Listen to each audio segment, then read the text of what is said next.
Kohinoor, the cursed diamond, एक श्रापित हीरा. Who owns this diamond will also own this world, but will also know all its misfortunes. Only God or a woman can wear this with impunity.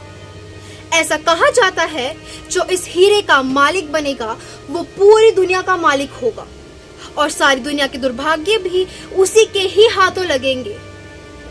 इसे सिर्फ भगवान या women he where कर सकते हैं. कोहिनूर हीरा इस समय लंदन के ज्वेल हाउस में रखा हुआ है जो कि वहाँ कई सालों से है, लेकिन इसकी ब्रिटेन से वापसी की मांग समय समय पर उठती रहती. कोहिनूर हीरा अंग्रेजों की गुलामी के समय भारत से ब्रिटेन पहुंच गया और वहाँ की महारानी के मुकुट की शान बन गया. काफी सारी थ्योरी है इसको लेकर दोस्तों कि इसका ओरिजिन कहाँ हुआ था, कि इसको पहली बार कहाँ पाया गया था. ईस्ट इंडिया कंपनी में काम करने वाले एक सिविल सर्वेंट थे जिनका नाम था थियो मेटकैफे, जिन्होंने अपनी रिपोर्ट में लिखा था कि इसको कृष्णा की लाइफ टाइम के दौरान एक्सट्रैक्ट किया गया था.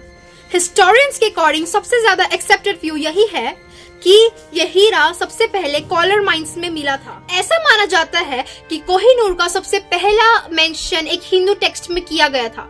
बस प्रॉब्लम ये है कि किसी को पता नहीं कि वो उस टेक्स्ट को सबसे पहले लिखा किसने था. रिटन रिकॉर्ड जिसमें कोहिनूर को मेंशन किया गया है 1526 में. पहला मुगल बादशाह जाहिर उद इन बाबर जब वो इंडिया आए थे 1526 में, तब उन्होंने अपनी बाबरनामे लिखा था एक ऐसा हीरा जिसकी कीमत आधी दुनिया का डेली एक्सपेंस है. ऐसा माना जाता है कि उन्होंने कोहिनूर हीरा को ऐसा प्राइस जीता था जब उन्होंने एक जंग जीती थी. दूसरी बार कोहिनूर को मेंशन किया गया था शाहजहां के द्वारा ईयर 1628 में, जब वो अपने पीकॉक थ्रोन को कमीशन करते हैं. इस थ्रोन को बनने में करीब 7 साल लगे थे और ये ताजमहल से 4 गुना एक्सपेंसिव भी था. इसको बनाने में बहुत ज्यादा प्रीशियस जेम्स एंड स्टोन्स का इस्तेमाल किया गया था. उसमें से एक था कोहिनूर डायमंड और दूसरा था रेड तिमूर रूबी. एक इंटरेस्टिंग फैक्ट्स मुगलों के लिए, कोहिनूर डायमंड एक्चुअली सबसे ज्यादा कीमती नहीं था. मुगल रेड तिमूर रूबी को सबसे ज्यादा प्रेफर करते थे और इनके लिए सबसे ज्यादा वैल्यूएबल स्टोन्स भी यही थे. मुगलों को ब्राइटली कलर्ड स्टोन सबसे ज्यादा पसंद आते थे जो कि रंग बिरंगे होते थे, और दूसरी तरफ हिंदू और सिख राजा सबसे ज्यादा डायमंड्स को प्रेफर करते थे. एक पर्सनल प्रेफरेंस भी कह सकते हो आप यहाँ पर. लेकिन इन सब के बावजूद भी कोहिनूर को पीकॉक थ्रोन में बहुत बड़ी जगह दी गई. इसको पीकॉक की आंख पर लगाया गया. वैसे अभी तक तो इस हीरे का नाम कोहिनूर नहीं पड़ा था. करीब 100 साल बाद मुगलों के अंडर दिल्ली बन जाती है one of the wealthiest city. यहाँ पे 2 मिलियन लोग रहते थे, जो कि पेरिस एंड लंदन को कंबाइन भी कर लो उससे भी ज्यादा पॉपुलेशन थी यहाँ पर. दिल्ली में इतनी दौलत देख पर्शियंस के नादिर शाह होते हैं अट्रैक्ट एंड ईयर 1739 ये दिल्ली पर करते हैं इन्वेंशन एंड मोहम्मद शाह को कर देते हैं defeat. Mohammad Shah 15th Mughal emperor थे और औरंगजेब के ग्रेट ग्रैंडसन भी. नादिर शाह दिल्ली छोड़कर भागता है और अपने साथ काफी सारा खजाना भी ले जाता है जिसमें कोहिनूर का हीरा भी शामिल होता है. यहाँ पर एक कॉमन बिलीफ है कि नादिर शाह को एक टिप मिलती है मुगल एम्पायर में काम करने वाले एक ऑफिशियल से कि मोहम्मद शाह ने अपनी टर्बन में कोहिनूर को छुपा कर रखा हुआ है. एक पुराना वॉर कस्टम था टर्बन्स एक्सचेंज करने का. तभी नादिर शाह ने प्रपोज किया कि टर्बन्स एक्सचेंज किए जाए और तभी कोहिनूर का हीरा जमीन पर गिरता है और इतनी तेज चमकता है कि नादिर शाह के मुंह से निकलता है कोहिनूर. इन शब्दों का मतलब होता है माउंटेन्स ऑफ लाइट. तभी इस डायमंड का नाम पड़ जाता है कोहिनूर.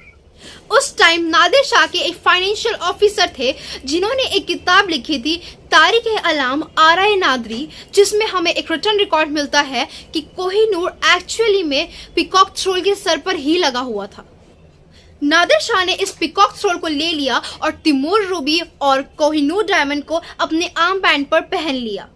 तो ये बात सच है कि नादिर शाह ने ही इस हीरे का नाम कोहिनूर रखा था. अगले 70 साल कोहिनूर आज के दिन अफगानिस्तान का है. तो यहीं से शुरू होता है द कर्स ऑफ कोहिनूर, जिसकी बात मैंने वीडियो की शुरुआत में ही आप सबसे की थी. जो इस हीरे का मालिक बनेगा वो पूरी दुनिया का मालिक बनेगा और सारे मिसफॉर्च्यून्स भी उसी के ही हाथ लगेंगे. नादिर शाह के ऊपर ये दुर्भाग्य पड़ता है ईयर 1947 में, जब उनके अपने ही एक बॉडीगार्ड ने उन्हें मार डाला था और उनका एम्पायर कोलैप्स हो गया। अहमद शाह दुरानी, जिन्हें हम अहमद खान अब्दाली के नाम से भी जानते हैं, वो नैदर खान की आर्मी का ही एक हिस्सा थे और अब वो नए अफगान एम्पायर के एक फाउंडर बन चुके थे और साथ ही साथ कोहिनूर हीरे के नए मालिक भी। अब इसे कोहिनूर का काला जादू कहो या कुछ और, दुर्रानी एम्पायर में भी काफी ज्यादा फाइटिंग देखने को मिलती है। अहमद शाह के बेटे तैमूर तो बहुत अच्छे से चला ही लेते थे एम्पायर, लेकिन अहमद के जो पोते थे वो गद्दी के लिए लड़ते थे और इस एम्पायर का 5वां रूलर शुजा शाह दुर्रानी कोहिनूर को अपने ब्रेसलेट पे पहनकर घूमते थे। ईयर 1809 में इसको डिथ्रोन्ड कर दिया गया, लेकिन ये कोहिनूर के हीरे को लेकर लाहौर भाग गया और वहां पर ये रिफ्यूज लेता है महाराजा रंजीत सिंह के अंडर। लेकिन दुर्रानी को बचाने के अगेंस्ट महाराजा रंजीत सिंह इससे कोहिनूर का डायमंड वापस ले लेते हैं और कुछ इस तरीके से कोहिनूर हीरा चला गया सिख एम्पायर में और महाराजा रंजीत सिंह इसको अपनी बाइसेप में पहनकर घूमते थे। 1839 में रंजीत सिंह की डेथ के बाद जब सेकेंड एंग्लो सिख वॉर हुई, तब ईस्ट इंडिया कंपनी ने पंजाब एम्पायर का पूरी तरीके से रूल खत्म कर दिया था। उस टाइम रंजीत सिंह के बेटे दिलीप सिंह 10 साल के हो चुके थे। तब ईस्ट इंडिया कंपनी ने उनसे ट्रीटी ऑफ लाहौर साइन करवाई थी, जिस पर लिखा गया था कि कोहिनूर का हीरा ईस्ट इंडिया कंपनी को हैंड ओवर कर दिया जाए और उसके बाद रंजीत सिंह की वाइफ को जेल में डाल दिया गया और दिलीप सिंह को जहाज में बिठाकर लंदन भेज दिया गया और क्रिश्चियनी में कन्वर्ट करा दिया गया।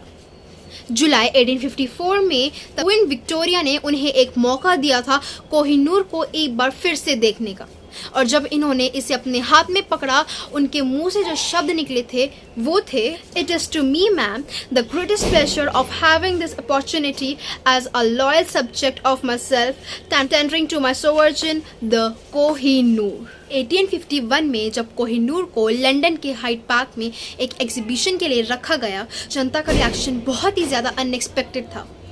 लोगों के लिए कोहिनूर सिर्फ एक ग्लास का पीस था। जनता का ये डिसअपॉइंटिंग रिएक्शन देखकर क्वीन विक्टोरिया के हस्बैंड प्रिंस एल्बर्ट ने कोहिनूर की एक बार फिर से रीकटिंग एंड पॉलिशिंग करवाई ईयर 1852 में। लेकिन इस प्रोसेस की वजह से कोहिनूर ने अपना 40% वेट लॉस कर दिया। पहले कोहिनूर का वजन 186 कैरेट्स था और बाद में 105.6 कैरेट्स रह गया। आज के दिन कोहिनूर की डायमेंशंस है 3.6 इंटू 3.2 इंटू 1.3 सेंटीमीटर्स, मतलब जितना एक मुर्गी का अंडा बड़ा होता है ये उतना ही बड़ा है। अपनी कहानी में आगे बढ़ते हैं तो जब ब्रिटिश के हाथों कोहिनूर लगा था तो इन्हें भी डर था कर्स ऑफ कोहिनूर का। तो आने वाले टाइम में जितनी भी ब्रिटिश रॉयल फैमिलीज थी उन्होंने डिसाइड किया कि वो कोहिनूर का मालिक किसी आदमी को नहीं बनाएंगे बल्कि किसी फीमेल को ही इसका मालिक बनाएंगे। आज के दिन ये कोहिनूर आपको मिलेगा टावर ऑफ लंदन के अंदर। तो आपकी क्या राय है दोस्तों? आपको क्या लगता है कि कोहिनूर को वापस लेकर आना चाहिए या फिर उसे उसकी रेस्टिंग प्लेस पर ही रहने देना चाहिए? I hope you all like my video, and if you liked it, so please do subscribe to my channel and press a bell icon. So see you in the next video.